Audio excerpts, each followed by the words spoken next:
anxious political aides waited more than 90 minutes outside the cabinet office, wondering why today's meeting was running so behind. Then, this. In a shocking move, Jody Wilson-Raybould asked to and was allowed to address her former colleagues despite her contentious exit from cabinet. Were you pressured by the Prime Minister's office? Still working with my lawyer. It's not clear what was said behind closed doors, but she won't be returning to cabinet, even if she's sticking with the Liberal team. Do you plan to stay in caucus, Ms. Wilson-Raybould? I am a Liberal member of Parliament, thank you. Wilson-Raybould must now prepare to publicly share her side of the story. The Justice Committee voted to invite the former Attorney General to testify, a change in tune for the Liberals. We want to hear from Ms. Jody Wilson-Raybould, and that is exactly what we've set in motion today. The opposition still worries Wilson-Raybould will not be able to speak freely. We have no knowledge of whether Madam Wilson-Raybould, given this nonsense about solicitor-client privilege being relevant, will be able to testify about things, or will she simply say 15 times in a row, I can't answer because of solicitor-client privilege. That's because, as Attorney General, Wilson-Raybould was the government's top lawyer. The Prime Minister has not said whether he will waive privilege on this issue. It's obviously a matter we have to consider very carefully. Wilson-Raybould's return to the House and her seat on the Liberal front bench overshadowed the equally shocking resignation of the Prime Minister's closest advisor yesterday. It's obviously a sad moment. Jerry Butts left the Prime Minister's office even though he says he's done nothing wrong. His friends hope now he can be free to speak his mind.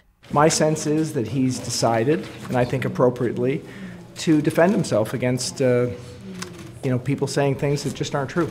The Liberals may like Jerry Butts being able to speak for himself, but they don't support calling him to the Justice Committee. The Liberals have ruled out bringing him forward as a witness, at least for now.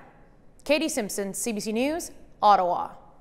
Late this afternoon, Jody Wilson-Raybould confirmed she will testify before the Justice Committee, speaking exclusively to CBC producer Chris Rands and his team as she walked back to her office. Here's their conversation for the record. On the Commons Justice Committee, Ms. Khaled is going to have you appear, I believe, or she's asking to have you appear. Where are we at with that, please? Well, I haven't received that. As I understand it, that's transpired in the last little while. As I said earlier, I am continuing to discuss and talk with my counsel about what I can and cannot say. That too would apply at the Justice Committee if I were to appear. But of course I respect the Justice Committee and would be, I will appear.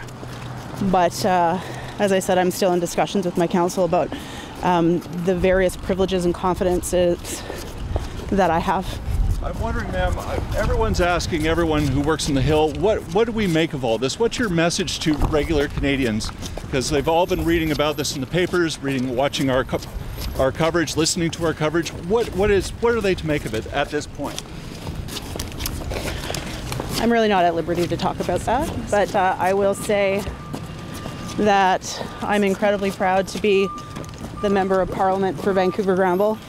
I continue to have the commitment to serve my constituents, and I'm doing just that. And will you stay in caucus after tomorrow's caucus meeting? I was elected as a Liberal Member of Parliament by the constituents of Vancouver-Granville, and I will continue to serve them as such. That's former Attorney General Jody Wilson-Raybould speaking to us after question period. It's been another dramatic 24 hours here in Ottawa. Let's bring in David Cochran. David, what has changed today? Well, Rosie, really two new things happened today. The first is that the Cabinet now has a better understanding of Jody Wilson-Raybould's version of events, though nobody is telling us anything publicly because of Cabinet confidentiality. And the second is we have confirmation that Jody Wilson-Raybould will speak publicly, that she will testify at the House of Commons Justice Committee. Now, we still don't know what she will say, but believe it or not, this is something a lot of top Liberals in this town want to happen, because up to this point, they've had to defend themselves against anonymously sourced allegations published in the Globe and Mail, which is like punching fog, and they say they want something more solid here, a firm version of events from Jody Wilson-Raybould that they can start pushing back against and defending themselves on. Okay, David, tomorrow is caucus day. How might that unfold? Yeah, a lot of MPs we've been speaking with, they're eager to hear her version of events, but they also want to hear a plan from the Prime Minister on how to move forward. There's been a lot of complaints about how this has been handled from a communications and an issues management perspective. You have a large caucus with a lot of rookie MPs, and this is an election year. So MPs we spoke with say they want to hear a message of unity from the Prime Minister, because it looks like there's a civil war going on in the Liberal Party, and they want a plan to move forward. The last time they heard from the Prime Minister, it was on a listen-only conference call the night Jody Wilson-Raybould quit. At that time, he told them everything was fine. Since then, Jerry Butts has quit, and they've fallen behind the Conservatives in a recent poll. That's the opposite of fine, Rosie. Okay, there'll be lots of questions for him tomorrow. Thanks, David. That's the CBC's David Cochran in Ottawa tonight. Meanwhile, the opposition is keeping up the pressure, and calls are growing louder from both the Conservatives and the NDP for a full public inquiry into the SNC-Lavalin affair. Doing so would allow the former Attorney General to speak, to tell Canadians her side of the story. But the Prime Minister has kept her silent in order to protect himself. The corrosive nature of this scandal is eating away right into the office of the Prime Minister, and the Prime Minister must come clean with Canadians today. MPs will vote tomorrow on whether to have that public inquiry. There are already, though, 2 investigations underway. The Federal Ethics Commissioner has launched an inquiry, and as we mentioned, of course, the House of Commons Justice Committee also looking into the matter.